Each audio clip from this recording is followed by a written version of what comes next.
Julien est-il là?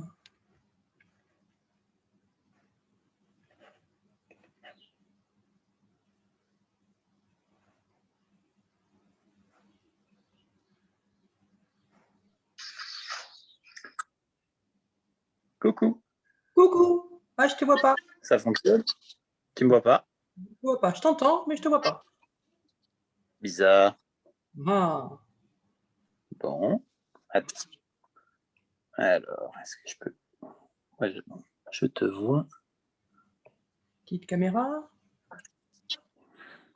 Alors. Ça bouge. Ça fonctionne? Ça y est. Ouais. Ah. Ah, mais t'as pas bougé du tout depuis la semaine dernière, là? Non, non, non. J'ai Non. faim. Non, non, non. Bonjour Julien. Alors je dis ça parce que les gens qui verront cette vidéo ne sont pas au courant, mais on a déjà essayé de faire cet entretien et on a été interrompu pour cause de très mauvaise connexion Internet. Donc ça a l'air de marcher beaucoup mieux aujourd'hui. Je ne sais pas si ça va durer. On dirait qu'il va y avoir de l'orage là, pas trop loin, mais bon, on va essayer, on verra bien. Après, on ne peut pas lutter contre les éléments en même temps, hein, donc on verra. Voilà, on va essayer. Donc, bienvenue Julien. Donc, on va recommencer Merci. au début. Oui. Donc, tu pourrais te présenter en 2 phrases, ou 3 ou 4, hein, autant que tu veux d'ailleurs. Alors, en 2 mots, donc je m'appelle Julien Hirt, je suis auteur principalement de fantasy, de romans de fantasy, même si j'ai aussi écrit dans le passé des pièces de théâtre, des nouvelles, de la poésie, un petit peu de tout. Voilà, j'écris également des articles sur mon blog qui s'appelle Le Fictiologue. C'est des articles sur l'écriture, la narratologie, si on peut utiliser un mot à 200 €. Et puis, à côté de ça, je suis journaliste radio, papa, plein d'autres choses. D'accord. Tu es là. Ah, votre connexion Internet est instable. Là. Ah, On va voir ce que ça ça va. recommence. Écoute, moi, je te vois bien. Ben oui, mais moi aussi, je me vois, mais là, ça commence à décaler, on dirait, gravement. Donc, écoute, on va essayer quand même. Donc, nous sommes là tous les deux. Alors, moi, je suis à La Réunion et toi, tu es en Suisse, il faut bien le dire aussi. C'est peut-être pour ça que bon, la connexion n'est Oui. pas extrêmement, on n'est pas de porte à porte, quoi, hein. Il y a pas forcément la fibre entre nous deux. Et donc, c'est pour ça que c'est peut-être un peu hasardeux, on va voir. On est là pour parler de l'imaginaire dans la fantaisie, dans les univers de fantaisie, puisque la fantaisie, c'est ton dada. Et je pense que sur la création d'univers, tu as dû déjà pas mal te creuser les méninges. Alors, que peux-tu nous dire là-dessus? Beaucoup de choses. Euh, Déjà, je pense que l'imaginaire, c'est le cœur de la fantaisie, hein, comme l'amour est le cœur de la romance et le crime est le cœur du polar. Donc, l'imaginaire existe dans tous les genres littéraires qui existent, mais c'est, je dirais, à mon sens, en tout cas, la principale raison pour laquelle les lecteurs et lectrices de fantasy sont attirés par ce genre. C'est donc quelque chose qu'il faut particulièrement soigner si, à mon sens, si on est auteur dans cette veine-là. Après, je pense que ce qui est le plus délicat, c'est qu'il y a un équilibre à trouver entre l'imaginaire qui est la carte de visite de la fantaisie, beaucoup d'imaginaire, et puis la compréhension, le confort du lecteur. En dosant les choses imprudemment, on risque de les éloigner ou de tenir des propos qui sont incompréhensibles. Voilà, donc c'est peut-être la première chose que je dirais, c'est qu'il faut trouver une sorte de moyen terme qui ne sera pas nécessairement le même dans tous les romans, entre ces deux exigences. D'accord. Tu parles d'expérience, ça t'est arrivé quand tu lis tes premiers textes, si ça t'arrive, ça, on se relit pas en général, mais si ça t'arrive de retomber dessus, tu peux dépister des défauts, des choses que tu ferais pas comme ça maintenant? Alors, très certainement, dans ce domaine comme dans d'autres, hein, Oui. heureusement, on apprend de ses erreurs. Moi, ma tendance à moi, c'est de doser trop fortement de trop charger le bateau, hein. Voilà. J'ai tendance à me disperser un peu, à mettre trop d'éléments, sans doute trop d'idées. C'est aussi ce qui, à titre personnel, m'attire en tant que lecteur dans la fantasy. Donc, je, on va dire, c'est un péché qui n'est pas très étonnant. Oui. Euh, Par contre, en tant que lecteur, j'ai aussi souvent vu ou lu des romans de fantasy qui, pour moi, allaient dans l'autre sens. C'est-à-dire que c'était des romans de fantasy, je ne vais pas dire sans imaginaire, mais très pauvres, qui utilisaient des éléments empruntés à d'autres auteurs ou très conventionnels. Et puis, Des Jedi, qu'on retrouve des univers qui sont déjà bien connus, tu veux dire, et qui du coup, ouais, c'est plutôt ça, ouais. c'est ouais, c'est ce que j'appelle la fantaisie en kit.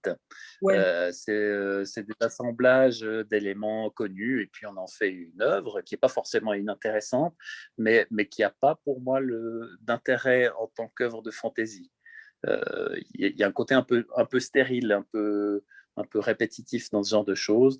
Et pour moi, ça, c'est un des écueils, un des risques qu'on court quand on écrit de la fantaisie, c'est de se trouver dans cette sorte de fantaisie préassemblée qui a Fabriqué, pas ouais. beaucoup de saveur.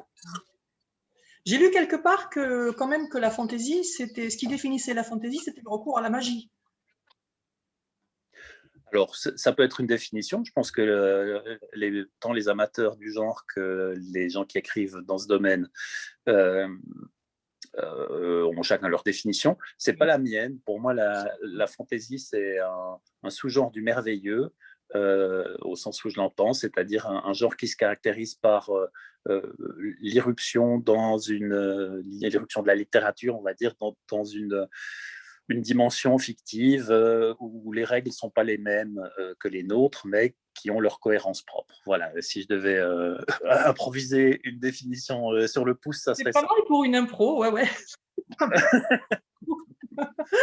On jurerait que tu l'as répété. Je jure que non. C'est bien alors. Donc il y a autant de définitions de la fantaisie que d'auteurs de fantaisie en fait. Mais Oui, d'ailleurs, on se rend. on peut écrire du polar qui se situe dans un univers de fantaisie. On peut écrire un roman de découverte si on va vers un autre monde qui se situe dans un univers de fantaisie. On peut faire rentrer en fait dans la fantaisie, on peut faire rentrer aussi plein d'autres genres et faire de savants mélanges.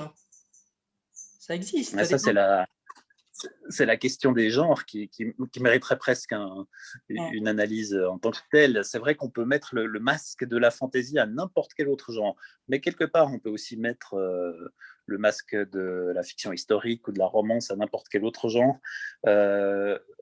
C'est une combinaison entre, on va dire, le moteur d'un genre et puis son apparence. On peut s'amuser à faire n'importe quel mélange. Malgré tout, je pense qu'il existe une fantaisie en tant que telle. Hein, j'ai aucun intérêt pour la pureté, mais disons la fantaisie au sens strict du terme, pour moi, c'est vraiment celle qui place l'imaginaire au cœur de sa démarche. Et puis c'est peut-être ça qui est le plus intéressant que, on va dire, un thriller qui fonctionne comme un thriller, mais où il y a des dragons. Ouais, d'accord. Ça veut dire que, en fait, il faut commencer. Alors, tu m'as dit, et j'ai fait pareil, donc je comprends très bien que toi, tu démarres à partir des personnages, que ce qui est le plus important, c'est les personnages. Effectivement, ce sont les personnages qui vont motiver l'action. C'est en fonction de ce que eux vont faire, comment ils vont réagir, qui va se produire ou pas les événements ensuite. On est bien d'accord. Mais la fantaisie, ça nécessite quand même de définir le cadre d'un univers. Alors justement, il faut que cet univers soit suffisamment riche, suffisamment créatif, pour que, en tant que lecteur, il y ait le plaisir de la découverte et qu'on puisse se dire ah bah oui quand même ouais d'accord là je comprends pourquoi ça tout à l'heure etc. Petit à petit il faut rentrer de pouvoir que le lecteur puisse rentrer dedans petit à petit en comprenant de mieux en mieux là où il est et ça nécessite quand même un gros travail de préparation avant même l'écriture. Parce que il faut définir non seulement les règles de fonctionnement de cet univers, mais les règles de fonctionnement des personnages dans cet univers. Il faut connaître les croyances, il faut connaître... il y en a qui se basent principalement sur la géographie, qui dessinent des cartes dans tous leurs livres. Bon, d'accord, mais moi, je n'ai pas besoin de cartes personnellement, mais quand il y en a, j'aime bien aussi, mais ce n'est pas grave s'il n'y en a pas. Il y a le monde physique et il y a le monde fantasmé qui doivent s'emboîter si bien qu'en fait, il y a une cohérence qui se crée. Alors, comment est-ce qu'on réussit à faire ça? Parce qu'au départ, on a plein d'idées, on part avec la fleur au fusil, avec voilà, et puis en écrivant, ben, il y a plein de choses qui arrivent encore au fil de la plume. Après, il faut faire le tri. Comment est-ce qu'on fait le tri? Alors, moi, je pense que déjà, effectivement, tu parlais des personnages, je dirais encore plus généralement, il faut partir d'une histoire. Il faut avoir une histoire à raconter. Sans histoire, le plus bel univers du monde n'a aucun intérêt. Donc, le cœur des choses, c'est une histoire avec des enjeux, des personnages, effectivement, mais quelque chose qu'on peut comprendre et auquel on peut s'attacher. Donc, ça, c'est la base, c'est le socle sur lequel on construit. Et puis, effectivement, il y a un univers de fantaisie qu'on va vouloir faire découvrir aux lectrices et aux lecteurs à travers ce qu'on appelle l'exposition. Hein, c'est un mot épouvantablement barbare, puis c'est quelque chose qui occasionne énormément de souffrance aux autrices et aux auteurs, c'est-à-dire le mécanisme par lequel on fait découvrir l'univers du roman aux personnes qui le découvrent. Et alors, moi, je n'ai pas la prétention d'avoir une technique qui fonctionne pour tout le monde. Mais ce que j'ai fait dans un de mes romans, c'est de partir petit et d'élargir le cadre. Littéralement, l'héroïne d'un de mes romans, Merveille du monde hurlant, elle passe de notre monde à une sorte de monde parallèle. Et au début, elle arrive dans une sorte de petite cabine en bois. Et ensuite, elle va se rendre compte qu'elle est dans un camp de prisonniers. Donc, on va faire comprendre au lecteur ce qui se passe dans ce camp de prisonniers. Ce camp de prisonniers est dans une ville, donc on va expliquer comment ça se passe dans cette ville. Au bout d'un moment, elle finit par sortir de la ville, et au moment où elle est sortie, les bases de l'univers auront été du plus petit jusqu'au plus grand, exposé de manière, enfin, sans trop de douleur, je l'espère, pour que les choses soient compréhensibles, en commençant par la réalité pratique des personnages. D'accord, bon, mais c'est bien pratique ça, mais tu ne peux pas faire ça dans tous tes romans quand même. On peut tricher, mais oui, il y a d'autres systèmes. Je pense que il ne faut pas sous-estimer à la fois la capacité et la volonté des lecteurs de se laisser emporter. Donc, si les enjeux sont clairs pour les personnages que l'on suit, si on a compris à peu près à quel genre de personnes on a affaire, à quel genre de personnes on aurait affaire si c'était des individus du monde réel, quel genre de difficultés à quel genre de difficultés ils sont confrontés. On veut bien, pendant un chapitre ou deux, accepter que oui, on n'a pas encore compris tous les tenants et les aboutissants. Et c'est en suivant les personnages dans leurs difficultés, à travers leurs enjeux, qu'on va se rendre compte que les mots propres à l'univers qu'on va verrouiller là-dessus, ils vont tout à coup prendre du sens parce qu'ils sont liés aux enjeux. Et puis, sans même s'en rendre compte, si c'est fait avec un peu de légèreté et d'élégance, les fondamentaux de l'univers vont être transmis assez rapidement. Et puis, par la suite, il y a d'autres éléments qui vont s'y ajouter, mais ils vont s'ajouter comme des boules sur l'arbre de Noël. Normalement, ils vont y trouver leur place assez harmonieusement. Et si on procède de cette manière, je pense qu'il n'y a pas de difficulté disons, pour un lecteur qui aurait envie de jouer le jeu.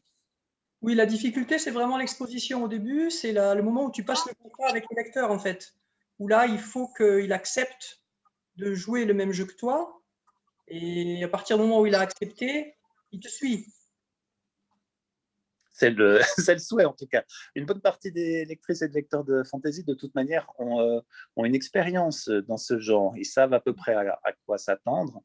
De la même manière que parfois, il y a beaucoup de polars qui commencent par un mystère où on suit des personnages dont on ne connaît pas vraiment les activités, la relation entre eux, la fantaisie. Alors c'est peut-être on va dire un niveau en dessus de mystère, mais c'est un peu le même mécanisme. Les lecteurs savent qu'au début du roman, il y a 2 ou 3 tenants et aboutissants qui ne seront pas clairs, mais si on est clair sur ce qui est fondamental dans l'histoire, ils vont accepter de patienter, je pense. Et ils ont l'expérience aussi par rapport à ce qu'on leur présente, se servir des miettes qu'on leur lance pour se dire ah oui, c'est probablement que ça fonctionne comme ça. Je pense qu'il y a un échange. Hein.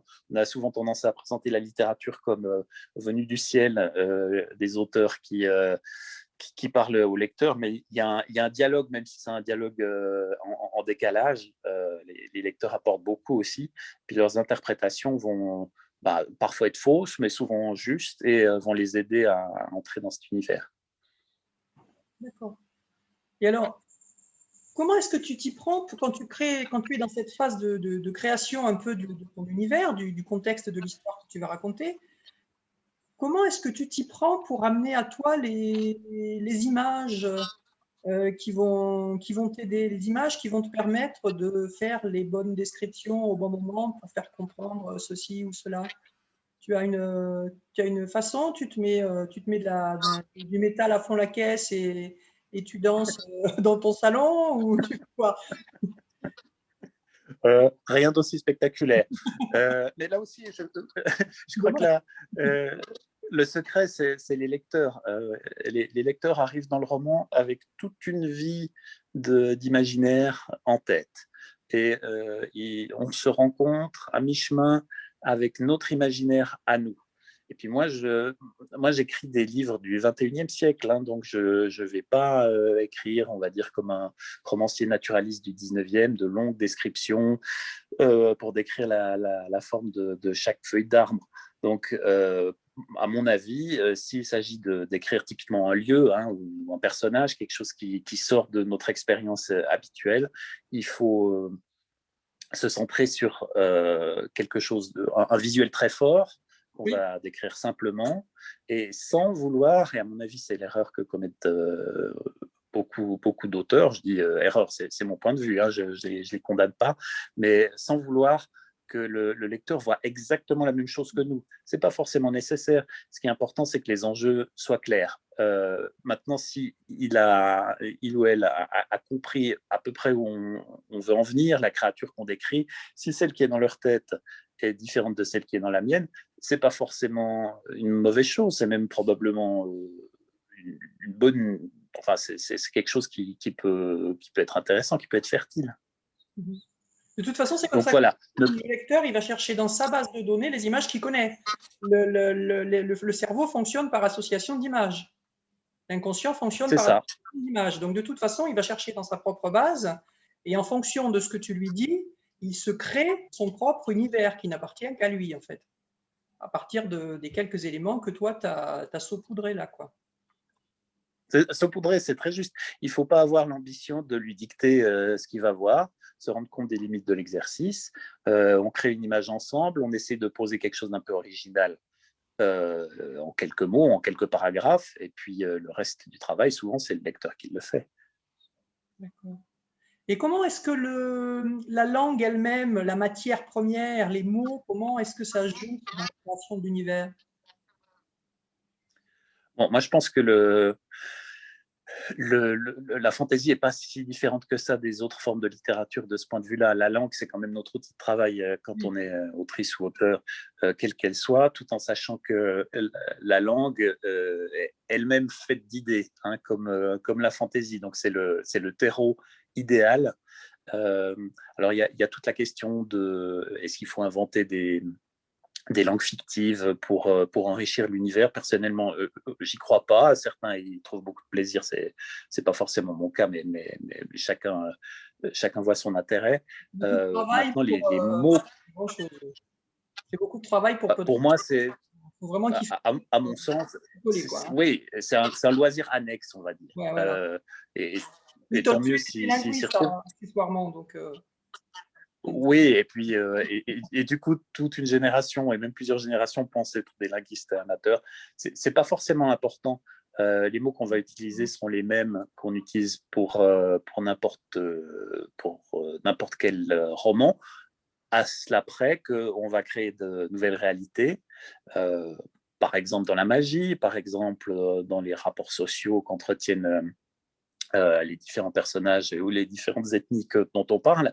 Et là, on va devoir créer un vocabulaire en essayant que ça soit pas impénétrable ou incompréhensible. Donc, je pense que dans ce genre de cas, autant être le plus limpide possible et ne pas surcharger la barque parce qu'il y a des limites à ce qu'un lecteur est capable de mémoriser. On imagine par exemple que on met énormément d'expositions et puis de termes très, très opaques au début d'un livre. Si le lecteur le pose pendant quelques jours parce qu'il a autre chose à faire, il lui sera impossible de revenir dans le livre. Donc, ouais, exactement. Et sinon, alors on a déjà parlé de ça, mais du coup, comme on n'a pas enregistré la première partie de l'interview, ben, je vais te reposer la même question parce que je sais que ça va intéresser mes lecteurs. Parce que moi, je fais de temps en temps des bêta-lectures et j'ai pas mal d'auteurs de fantasy qui s'adressent à moi, qui sont soucieux de savoir si leur univers fonctionne, qu'est-ce que je peux leur dire là-dessus. Et bon, évidemment, je vois beaucoup de nuages noirs qu'on appelle des fléaux, je vois beaucoup de sabres laser, de choses comme ça. Mais bon, j'essaye d'être, je ne suis pas toujours dans la douceur, mais j'essaye de dire les choses sans trop blesser. Et j'ai eu parfois des réflexions du genre, mais moi, de toute façon, si j'écris de la fantaisie, c'est pas parce que j'aime la fantaisie, c'est parce que c'est plus facile. J'ai pas de longues recherches à faire, ça sort de mon cerveau, donc j'ai pas de longues recherches à faire pour assurer la cohérence de mon univers. Et moi, je dis, mais non, mais au contraire. Oui, au contraire, en effet. Déjà, même en fantasy, il peut y avoir des recherches, hein, en particulier pour si on a une fantaisie qui ressemble à un autre monde, typiquement au Moyen-Âge, ben, il y a peut-être des aspects du Moyen-Âge qu'on va souhaiter étudier. Et puis, créer un monde de toutes pièces, c'est sans doute plus de travail que de de faire des recherches autour du monde dans lequel nous vivons. Étant bien entendu que parfois, même souvent, dans la littérature, quelle qu'elle soit, mais la fantaisie en particulier, on ne crée pas un monde, on crée juste un décor Oui, dans lequel évolue notre histoire. Et il ne faut pas non plus être trop ambitieux dans la création d'univers, à mon avis, mais donner suffisamment de corps à nos idées pour qu'elles donnent, on va dire, l'artifice d'un monde qui existe. D'un côté, non, c'est pas moins de travail de créer de la fantaisie. D'un autre côté, il n'y a pas besoin d'y passer 4 ans, de créer un monde jusque dans le moindre détail, d'écrire des codes de loi et puis des choses très, très, très précises. Quel ennui. Il faut juste un décor pour une intrigue. d'accord, d'accord, je comprends. Et quel message, quel propos tu peux porter plus facilement avec de la fantaisie qu'avec tout autre genre, par exemple? Ou quel public tu vas toucher? Alors, Ça dépend beaucoup du public, évidemment, mais évidemment, ça dépend du public, de nos intentions, etc. Mais potentiellement, la fantaisie ou disons les littératures de l'imaginaire dans leur ensemble permettent de faire toutes les permutations qu'on le souhaite. Donc, ça permet de répondre à des questions qui commencent par et si. ici, Euh, et si, des hypothèses, hein, qu'est-ce qui se passerait si un personnage de tel milieu pouvait évoluer dans tel autre milieu, ce qui n'est pas possible dans notre monde à nous, mais qui peut être possible dans un monde de fantaisie. Juste rajouter les décalages par rapport au monde tel qu'on le connaît, et parfois révéler des aspects de la nature humaine que, on va dire, la réalité contemporaine ou historique n'ont pas su révéler. Donc, idéalement, la fantaisie, c'est une possibilité de jouer avec toutes les données de la littérature, parce que la littérature, c'est de la fiction, mais la fantaisie, c'est de la fiction totale. C'est-à-dire qu'on peut jouer sur tous les paramètres. On peut évacuer toute l'histoire humaine, la modifier, en faire quelque chose d'autre et se dire, OK, voilà les données de base, on change tout. Comment les humains, que nous, on connaît parce qu'on les côtoie tous les jours, comment ils évoluent dans cette situation-là. Et c'est quelque chose que seule la fantaisie est capable de faire. Et à mon avis, ça, c'est une des grandes richesses de ce genre. Est-ce que tu as un exemple de ça? Parce que je comprends un peu ce que tu veux dire, mais je ne suis pas sûre. Alors, Je ne vois pas en quoi la fantaisie permettrait de faire ça. On va citer des exemples connus. Le Seigneur des Anneaux, c'est peut-être l'œuvre de fantaisie la plus lue et la plus connue dans le monde. Elle parle d'un groupe de personnes qui vivent dans un monde qui a été détruit par la guerre. Il n'y a pratiquement plus personne qui y vit et qui se bat contre le camp qui est en train de remporter la guerre. Et on suit, on va dire, leur dernier effort pour s'en sortir. Si ils n'y arrivent pas, ça va être la fin de toute civilisation. S'ils y arrivent, il y a encore une chance. C'est une situation qui ne nous est jamais arrivée dans l'histoire de l'espèce humaine, et prions pour que ça ne soit pas le cas. Mais la fantaisie permet de créer une situation de toute pièce où on a des personnages dont la psychologie est immédiatement reconnaissable pour le lecteur, parce qu'ils se comportent comme des humains, qu'ils le soient ou non, et qui vivent les derniers temps, la dernière chance de sauver l'humanité. Ça, c'est quelque chose que la fantaisie permet de faire, permet de jouer avec des situations qu'on n'a pas besoin de traverser nous-mêmes, heureusement, mais d'y confronter des individus qui fonctionnent un peu comme nous. Voilà, pour moi, disons, un exemple de ce qui est possible de faire. Exemple de ce qu'il est possible de faire, ok.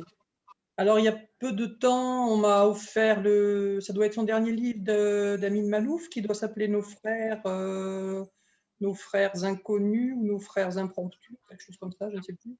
Et en fait, c'est l'arrivée d'une bande de joyeux lurons qui sont pas vraiment des extraterrestres, mais qui sont une partie de l'humanité qui s'est séparée de la nôtre il y a quelque temps et qui reviennent pour nous donner des leçons. On pourrait croire que c'est un univers de fantasy et c'est de la blanche en fait. Il n'y a pas forcément une frontière très, très nette.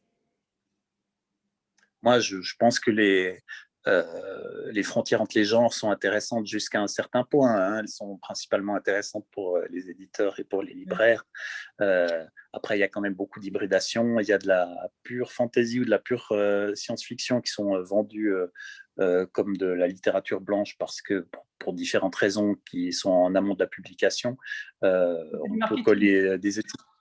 Oui, et c'est pas une mauvaise chose, ça aide aussi les lecteurs à s'y retrouver. Dans ces livres. Oui. Et puis parfois, il y a des œuvres qui ont un pied dans deux genres, ou alors qui sont encore plus hybrides que ça. Et tant mieux, on n'est pas non plus obligé de se situer dans une catégorie, de correspondre en tout point à une étiquette. Mais je dirais, la fantaisie, c'est un genre, mais c'est aussi un élan vers une certaine création littéraire. Et puis, on peut le faire totalement, on peut le faire un petit peu. C'est ce qu'on disait tout à l'heure. On peut porter le masque de la fantaisie, ou alors on peut on peut suggérer un peu de fantaisie, ou alors on peut y aller à fond. Je pense que selon le projet littéraire qu'on a, le public qu'on vise, notre tempérament, notre créativité, tous les dosages sont possibles. Bien sûr, ouais. Alors, j'ai lu quelque part sur ton blog, sur le Fixiologue, j'ai lu quelque part que tu te définissais comme un écriveur ou comme un bricoleur. C'est vrai. Alors, tu écrives ou tu bricoles de la science-fiction, de la fantasy? Oui, entre autres. Moi, bon, déjà, je ne crois pas du tout à la sacralisation de l'écriture, hein. Je pense que la littérature avec une majuscule, disons, c'est pas une manière féconde de traiter sa créativité. La littérature ou l'art en général, c'est quelque chose qu'il faut faire sérieusement, mais il faut pas le traiter il faut pas le traiter avec des gants. Il faut pouvoir l'empoigner sans tabou, sans préconception. C'est pour ça que pour moi, alors on peut se poser la question, suis-je un écrivain ou pas? C'est finalement pas très intéressant.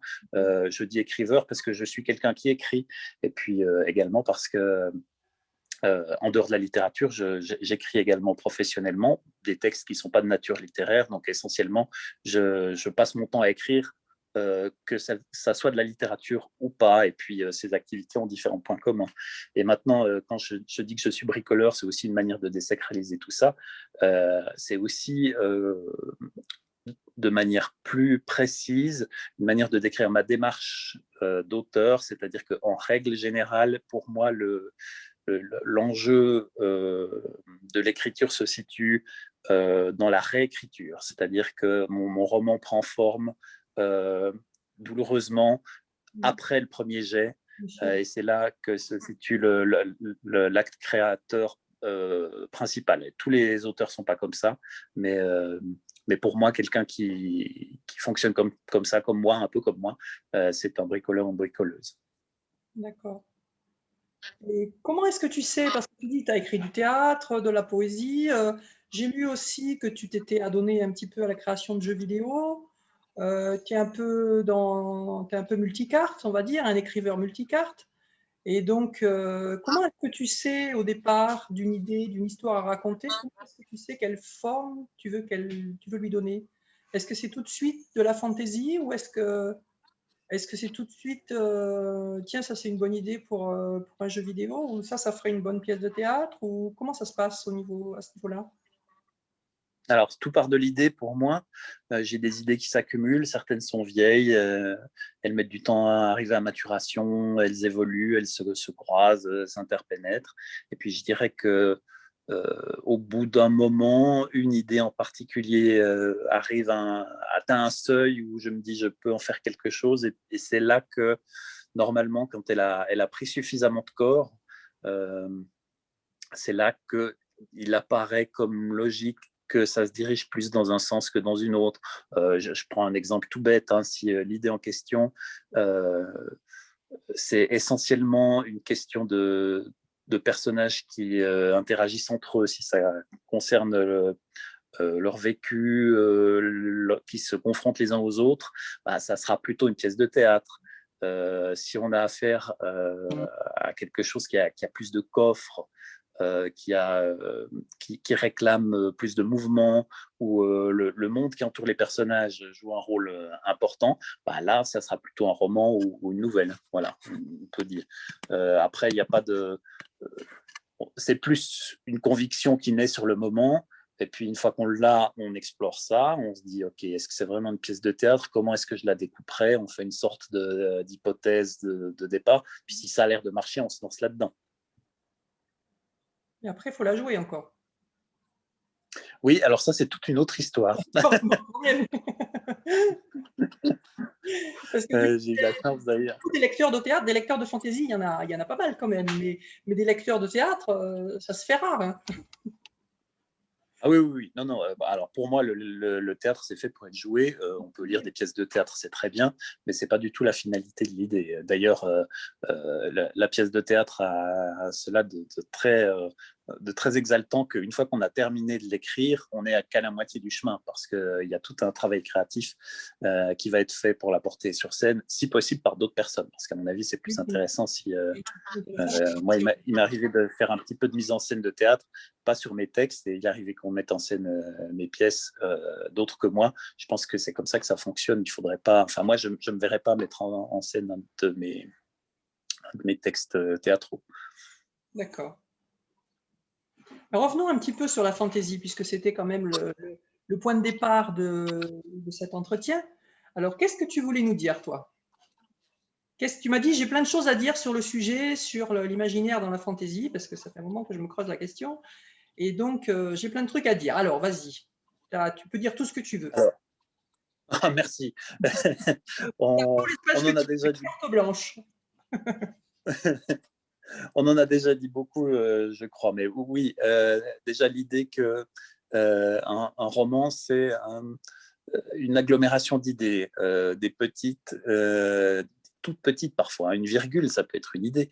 Le choix des mots, des phrases, etc. Des idées existent à tous les étages. Il y a une idée parfois qui sous-tend tout un roman. Et la fantaisie, c'est une construction d'idées qui vit elle-même dans un monde fait d'idées, qui va être moins référencé que celui on va dire, d'un roman contemporain. Et c'est pour ça que le rôle de l'auteur de fantasy ou de l'autrice, ça va être de servir de guide au milieu de toutes ces idées pour que les lectrices, les lecteurs voient que là-dedans, il n'y a pas que des idées, parce que les idées, c'est facile d'en avoir à profusion. C'est quelque chose qui peut être très excitant, mais ce n'est pas la raison pour laquelle on lit. La raison pour laquelle on lit, c'est qu'on nous raconte une histoire. Donc, au milieu de cette jungle d'idées, qu'on espère la plus haute en couleur possible, en tout cas, c'est comme ça que j'apprécie la fantaisie, il y a une histoire qu'on va raconter, et puis les auteurs de fantasy sont des guides qui vont dire voilà où est l'histoire. Regardez, oui, c'est joli tout autour de vous, mais les fondamentaux, c'est ça. Voilà ce qui se passe, voilà qui sont les personnages, voilà leurs problèmes, voilà comment ils les résolvent. Donc il y a cette tension entre la tentation de l'émerveillement, qui est extraordinaire. Ça peut être des expériences fabuleuses de lire un livre de fantasy de la part d'un auteur qui a de l'imagination. Ça peut être un intérêt en soi, on va dire. Mais si on a affaire à une imagination foisonnante et que l'histoire qu'on nous raconte n'a aucun intérêt, le roman n'aura aucun intérêt, si ce n'est pour caler un meuble éventuellement. Donc, le défi de la fantaisie, selon moi, et c'est un dosage difficile, et c'est là que je me désolidarise complètement de celles et ceux qui pensent que c'est plus facile, c'est d'arriver à créer un monde qui a un intérêt en tant que tel, sans négliger l'histoire, et c'est un numéro d'équilibriste qui réclame dans mon cas, en tout cas, j'ai jamais réussi à faire autrement, d'innombrables ajustements pour que tout soit clair et que le lecteur se sente accueilli dans cet univers et en tout cas pas perdu. Tu réécris combien de fois en moyenne? Alors, j'ai jamais fait de moyenne parce que ça serait effrayant, mais le dernier roman, celui qui vient de sortir, Révolution dans le monde hurlant, j'ai fait, j'appelle ça des campagnes. J'ai fait 11 campagnes de réécriture. Donc, c'est-à-dire que 11 fois, je suis revenu au premier mot jusqu'au dernier, et en repassant tout en revue, en général avec des objectifs. Il faut à chaque fois quand même. Ouais. En général, j'ai une dizaine de choses à revoir chaque fois. Donc, c'était. Voilà. Je pense que si j'en ai fait autant, c'est parce que je n'avais pas suffisamment préparé les choses en amont. Probablement qu'avec ce que j'ai appris sur ce roman, la prochaine fois, je réécrirai un peu moins. Mais probablement pas moins que 5 ou 6 fois. D'accord. Donc, ça prend quand même un peu de temps, on est d'accord. C'est assez fastidieux, oui. Il faut vraiment avoir envie de dire quelque chose. C'est ça. Oui. Alors la motivation, normalement, on l'a, sinon on n'arrive pas au bout. En plus, souvent la fantaisie, pour une raison ou pour une autre, produit de très gros romans, voire même des séries. Bah oui, il faut bien un peu de place oui, pour quand même faire comprendre où on est. C'est ça. Et puis, et malgré tout, quand les lecteurs voient un gros volume en librairie, ce qu'ils ne savent pas, c'est la quantité qui n'a pas été publiée. C'est toutes les parties qui n'y figurent pas. Parfois, il y en a presque autant. C'est ça. En même temps, ce n'est pas obligatoire. Quand tu prends Lovecraft, c'est quand même de la fantaisie, non? Tu es d'accord avec moi? Ou pas? En tout cas, on touche à cet univers. C'est très bref. c'est des nouvelles et chaque récit est assez bref. Et après, les récits articulés entre eux forment un univers qui est total et très riche. Mais il n'y a pas forcément Oui, oui. de détails plus que ça. Il n'y a pas de description sur ce qu'on voit. C'est que du ressenti, c'est que de la sensation. C'est un bon exemple. Oui. L'astuce de Lovecraft, c'était que ces personnages évoluaient dans notre monde ou le monde de son époque, et puis que les enjeux imaginaires étaient considérés par eux comme souvent incompréhensibles ou dépassant l'entendement humain. Donc, ça va de soi qu'avec ces deux paris de base, il y a toute une partie des explications qui ne sont pas nécessaires. Et ça fonctionne. Donc, la preuve qu'il y a voilà une manière d'écrire de la littérature de l'imaginaire. Il y en a encore d'autres qui sont probablement qui s'éloignent des clichés, des conventions qu'on peut avoir en tête. D'accord. Et j'ai vu que tu écrivais, donc ton personnage fétiche, un peu ton personnage de prédilection pour l'instant s'appelle Tim Keller, c'est ça? Oui. C'est une adolescente. Alors, dans le premier tome, Merveille du Mont d'Hurlan, Tim a 16 ans. Dans le deuxième tome, Révolution du Mont d'Hurlan, elle a 20 ans. Ah bah oui, Et si un jour plus j'écris t'apprends pour l'écrire, c'est le normal. 3, c'est ça. Elle vieillit avec moi, mais elle a beaucoup de retard. Et si j'écris un troisième roman, elle aura 24 ans. Donc, mon idée, c'était de suivre une jeune personne, en l'occurrence, c'est une jeune femme, de l'adolescence à l'âge adulte à travers trois âges clés, on va dire. D'accord. Et comment tu fais ça? Comment tu te mets dans la peau d'une ado de 16 ans? Parce que visiblement, tu n'es pas une ado de 16 ans. Je confirme. Oui, voilà, ni une jeune femme, ni un adolescent, même si je l'ai été. Je ne pense pas nécessairement qu'il faille se mettre dans la peau. Moi, je ne crois pas nécessairement qu'il soit si important de vivre les choses pour pouvoir les retranscrire Non, mais il faut le dans un vivre. roman. Ce qu'il faut, c'est de l'empathie. Alors, moi, je n'écrirai pas un témoignage fictif sur une situation réelle, hein, soyons bien d'accord. Mais si on est dans les littératures de l'imaginaire, le fonctionnement d'une adolescente, c'est avant tout le fonctionnement d'un être humain. Après, on a quand même plus de points communs que de différences, selon moi. Et les différences, elles ne sont pas si mystérieuses qu'il est impossible déjà de les décrypter et de les évoquer. Donc, il suffit de parler et surtout d'écouter les personnes concernées, de voir certaines choses qui peuvent les faire réagir, de comprendre leur point de vue. Et puis, une fois qu'on a réussi à faire ça, de s'en inspirer, il faut après se rappeler que oui, les adolescentes, elles ont certains points communs, mais après, chacune d'entre elles est un individu. Et c'est aussi le cas des personnages d'adolescents que j'aurais décrits dans mon roman.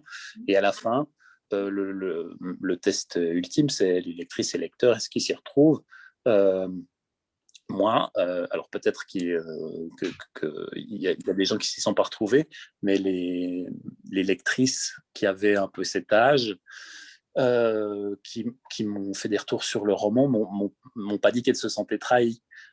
Voilà, parce qu'il faut juste le faire avec empathie et intégrité. Voilà, c'est les deux mots, je pense, les plus importants. Tu fonctionnes avec des bêta-lecteurs? Ou même avec des alpha-lecteurs? Tu as un alpha-lecteur en cours d'écriture? Non, Non. j'ai pas d'alpha lecteur. Non, non, parce que mon processus d'écriture est tellement tortueux que il faudrait, disons, si j'avais un alpha lecteur, ça serait automatiquement un co-auteur. Et je ne peux pas Ouais. imposer ça à quelqu'un. Non, mais une fois que le texte est mis en place, oui, là, sur le dernier roman, Révolution du Mont d'Hurlan, j'ai eu la chance d'avoir plusieurs bêta-lecteurs, bêta-lectrices et bêta-lecteurs, en l'occurrence, qui m'ont apporté énormément. C'était une phase très précieuse qui m'a permis de. Alors, on ne réécrit pas le livre, hein, c'est d'ailleurs pas le but, mais ça a permis de rendre certaines choses plus claires, de, de donner davantage d'intégrité au texte. C'est quelque chose que je recommande énormément, oui. Tu coupes beaucoup quand tu attaques la réécriture? Tu coupes beaucoup dans ce que tu as écrit déjà et puis tu précises d'autres choses, c'est ça? Rien n'est sacré, hein. Il faut Non. partir de là, sinon on n'arrive Ah à oui, rien. tâcher les deux parce que sinon on s'en sort pas. Oui, d'accord. Oui, oui, oui, on met ses gants et puis on s'apprête à faire un travail qui peut être sale et violent. Oui, je coupe beaucoup. Bah, typiquement, là, sur le dernier roman, j'ai coupé un personnage et le roman était terminé. Et c'est un personnage qui apparaissait dans les 2 tiers du roman. Donc, alors, ça peut paraître pas tellement en quantité de texte, mais ça veut dire qu'il y a des scènes entières qui ont dû être écrites depuis zéro, sans ce personnage. C'est vraiment quelque chose que, à mon sens, quand on arrive dans la phase de relecture, il est crucial de s'autoriser ce genre de choses, parce que parfois, la qualité du roman est, est diminuée parce qu'il y a un personnage, parce qu'il y a quelque chose qui arrive très souvent, c'est les romans qui commencent trop tard ou trop tôt. Moi, j'ai lu il n'y a pas longtemps un roman qui commençait trop tôt, c'est-à-dire qu'il y a les 2 ou 3 premiers chapitres, il ne se passait pas grand-chose, et puis on entrait dans l'intrigue au 3e chapitre. Alors, ça ne veut pas dire que le début avait pas d'intérêt, mais disons, si on avait commencé plus près de l'action, plus près d'une ère, il aurait été meilleur. Et seulement voilà, pour y arriver, peut-être qu'on est obligé de les écrire, ces 2 ou 3 premiers chapitres. Et donc, on va devoir les couper et on a transpiré à les écrire. Donc, on n'a pas envie. Mais le résultat, c'est un roman qui est meilleur. Donc, il faut s'autoriser ce genre de choses. Moi, des chapitres entiers, ça m'est arrivé d'en couper. Mhm. D'accord. Et tu fusionnes dans ce cas-là, tu fusionnes les personnages pour avoir quand même la matière dont tu as besoin, mais tu supprimes le personnage surnuméraire et tu le mets dans un coin, tu le remises dans un coin, peut-être qu'il servira pour une autre fois ou pas, et voilà. Exactement. Oui, oui, j'ai quelque Un part un petit répertoire où il y a des personnages, des idées, des lieux ou des chapitres ou des scènes qui n'ont pas servi, mais qui pourraient servir plus tard ou pas. C'est pas si important d'ailleurs. Il faut pas être trop précieux avec ces choses-là. Euh, Moi, je pense que beaucoup d'auteurs hésitent à couper dans leur texte parce qu'ils se disent c'est dommage de gâcher ces idées. Mais si on a réussi à avoir ce genre d'idées une fois, on réussira à en avoir d'autres une autre fois. C'est pas si important. carrément. Donc, ce qui compte, c'est le résultat final. Donc, on coupe, on remodèle et puis on va de l'avant. Et souvent, on se rend compte que le résultat est amélioré. D'accord. Ok. Tu nous fais le pitch de ton roman qui vient de sortir, là, parce que tu as une actualité en même temps, donc autant en parler. Voilà, oui, avec plaisir. Révolution dans le monde hurlant, c'est la suite de Merveille du monde hurlant, qui était mon premier roman, qui est paru en 2 tomes. C'est la suite, et en même temps, c'est un roman qui peut être lu en tant que tel. On n'a pas besoin de lire ce qui précède. C'est l'histoire d'une jeune femme de notre univers qui s'appelle Tim Keller. Son jeune frère se fait enlever par des créatures qui ne viennent pas de notre monde et elles se rendent dans une sorte de monde parallèle, le monde hurlant, hein, celui qui est mentionné dans le titre. Et Tim, qui a déjà une expérience dans ce monde, va les suivre. Et de fil en aiguille, elle va se retrouver plongée dans une situation politique extrêmement tendue entre un pouvoir despotique et puis un groupe de révolutionnaires. Il va naviguer entre ces 2 pôles et essayer de jouer un rôle clé là au milieu, tout en sauvant son frère. D'accord. Elle va essayer de jouer un role-play, c'est-à-dire consciemment, elle va se mettre dans le. Ouais, c'est un personnage qui a beaucoup de talent pour se mettre dans les embêtements. En plus, c'est une sorte d'idéaliste. Donc, effectivement, elle va vite prendre parti. Est-ce qu'elle va prendre parti pour le bon camp? Ça, il faut lire le livre pour le savoir. Bon, c'est une militante en fait. Tu nous racontes l'histoire d'une militante. C'est ça, oui, ça, c'est certain. D'accord. Ok. Et comment on peut se procurer? Militante, parfois naïve. Comment? Ça va bien ensemble, Oui. je confirme. Comment on peut se procurer ce livre, dis-moi? Alors, je l'ai sorti en auto-édition. Il Ouais. est actuellement disponible sur Bookelis. d'ici bouquiniste.com. D'ici quelques semaines, il sera disponible sur le réseau Hachette, donc sur toutes les grandes librairies en ligne et physiques. Il suffit de le commander. D'accord. Et toutes les informations sont sur mon blog. La vidéo, au cas où. Avec plaisir.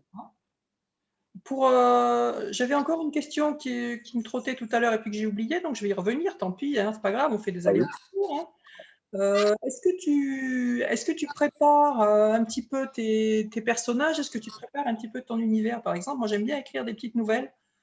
Quand je commence à travailler un peu de matière, j'essaye de rentrer un petit peu dans les personnages en les mettant en scène.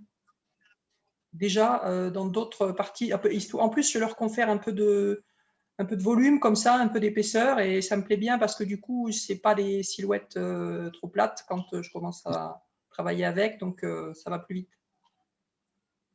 Ouais, oui, moi je fais ça. Je l'ai fait 2 fois autour de cette série. Déjà, avant d'écrire le premier roman, Merveille du monde hurlant, j'avais écrit une petite nouvelle autour du personnage de Tim quand elle avait 14 ans. Mais mon but principal, c'était de tester la narration. Pour voir si ça fonctionnait, comment je pouvais doser, parce que une bonne partie du roman est écrite à la première partie. C'est donc Tim qui s'adresse directement à nous. Et je voulais tester ça. Et puis voilà, la faire évoluer un petit peu. C'est une nouvelle très courte que personne n'a jamais lue à part moi. C'est vraiment de l'écriture d'entraînement. Mais je crois que ça m'a aidé à aborder le roman avec sérénité. Et puis, entre les 2 romans, j'ai écrit une nouvelle qui n'est pas vraiment une nouvelle de jonction, mais qui s'attache à un des personnages secondaires. Alors là, c'est quelque chose que j'ai diffusé en ligne. C'est un petit peu en tant qu'histoire. Je l'ai lu, c'est sur ton blog, ça, c'est sur le Fictiologue. Oui. Ça, je l'ai lu. Et là, l'enjeu, alors c'était d'écrire cette nouvelle pour le plaisir, mais c'était aussi de donner corps à un personnage secondaire qui existe dans le premier roman, mais qui évolue pas mal entre les deux. Et je voulais la retrouver avant d'écrire le deuxième roman. Voilà, donc c'est une manière de prendre ses repères, de tester un peu les jouets, de tester les limites aussi. Je pense que c'est quelque chose de très sain à faire, qu'on le montre ou qu'on le montre pas. Oui. Ouais. Oui. Et du coup, c'est pas un personnage que tu as coupé, ça, rassure-moi. Ah non, non, non, non, non, non, celle-là, elle n'est pas coupée. Non, ça serait intéressant. Je pourrais avoir plein de romans entiers que je coupe et qui vivent leur propre vie. Il y a une suite encore qui est prévue, j'ai vu ça. Hein. Tu es sur une base de trilogie, c'est ça? Ouais, mon but, c'est d'écrire 3 romans. Encore une fois, pour moi, ils doivent pouvoir être lus indépendamment. Hein, donc, ce n'est pas une trilogie au sens strict du terme, selon moi. On peut très bien les lire les uns à la suite des autres et y trouver une satisfaction. Mais il faut aussi, pour moi, en tout cas, c'est mon pari de départ, qu'ils puissent être lus indépendamment. Donc oui, il y a un roman qui conclut cette histoire. Maintenant, je ne suis pas particulièrement pressé de l'écrire. Il n'est pas complètement prêt dans ma tête. J'ai 2 autres projets qui sont plus mûrs et je pense que c'est ceux-là que je vais réaliser en premier. D'accord. Et pourquoi une trilogie, du coup, puisqu'on peut s'arranger pour dire en une seule fois, non? Bon, c'était l'idée de départ. J'aurais très bien pu m'arrêter à un roman, ça aurait très bien fonctionné. Le roman a une fin qui est satisfaisante. Ça va très bien. Mon idée de départ, c'était de confronter ce personnage à 3 âges différents, autour de 3 thèmes différents, la passion, la pureté et la mort, parce que ça me permettait de confronter le personnage à des choses différentes. Et puis, tout ça basé sur les 3 couleurs du conte, hein, celles qu'on rencontre souvent dans les contes de fées, le rouge, le blanc et le noir. Donc, il y a une sorte de code couleur qui sous-tend cette trilogie. Voilà, oui. Donc, le chiffre 3 était là dès le départ, on va dire. Maintenant, si je m'arrête là, pour moi, ce sera dommage parce que je n'ai pas réalisé l'objectif que je m'étais fixé il y a quelques années quand j'ai lancé tout ça. mais ces romans existent en tant que tels, ils ont leur propre intérêt, et puis c'est pas forcément non plus un but d'écrire une trilogie. Une trilogie n'est pas mieux qu'un roman unique. D'ailleurs, les histoires que j'ai en tête font pas du tout partie en tout cas dans mon esprit, font pas du tout partie de série. C'est juste que là, j'avais suffisamment d'idées et suffisamment de concepts pour tout ça. Oui. D'accord. Et pour finir, quel conseil tu donnerais à un jeune auteur ou à un vieil auteur, mais qui débute, ça existe, dans le domaine de la fantaisie? Comment tu peux attraper? Tu as une idée comme ça qui se situe dans un monde un peu de fantaisie, et comment tu l'attrapes? Comment tu la civilises un peu au départ pour la mettre en forme, pour commencer à la mettre en forme? Comment tu commences à travailler? Alors toi, tu m'as dit que tu Bon, as un alors déjà, tortueux chez toi. Bon, moi, c'est pareil. Je commence à écrire à fond la caisse tout ce qui me vient par la tête, et puis après, je reprends tout et je coupe et je fais du tri et je reprécise, etc. Mais déjà, il faut que ça sorte en une fois, comme ça, je suis tranquille. Après, je retravaille une matière qui existe. Voilà. Il y en a qui font des plans dès le début, qui travaillent précisément telle scène, telle scène, telle scène. J'ai essayé, mais je m'ennuie énormément parce que du coup, j'ai l'impression que j'ai déjà fait le boulot, donc j'ai plus envie de m'y remettre. Enfin, voilà, je m'amuse beaucoup moins en faisant comme ça. Mais beaucoup de gens font comme ça. Et pour la fantaisie, si j'écrivais vraiment de la fantaisie, peut-être qu'il faudrait que je m'y prenne comme ça quand même, parce qu'il y a justement cette histoire de cohérence, il y a justement cette histoire d'univers à creuser un petit peu, mais pas trop. Il est bon d'en savoir plus que ce qu'on donne au lecteur, dans tous les genres, c'est vrai. Il est bon d'avoir un peu plus de réserve que ce qu'on va dire. Moi, je ne suis pas partisane de tout dire et de fermer toutes les boucles. Donc, toi, comment est-ce que tu t'y prends, et quels conseils tu donnerais à quelqu'un qui n'y connaît rien et qui a envie de s'y mettre et qui a une idée géniale et il faut absolument qu'il en fasse quelque chose? Par où il attaque? alors, à mon avis, il y a plusieurs conseils. Le premier, le plus important, c'est raconter une histoire. Il y a des auteurs de fantasy qui sont séduits parce qu'ils ont une idée pour un univers, c'est très bien.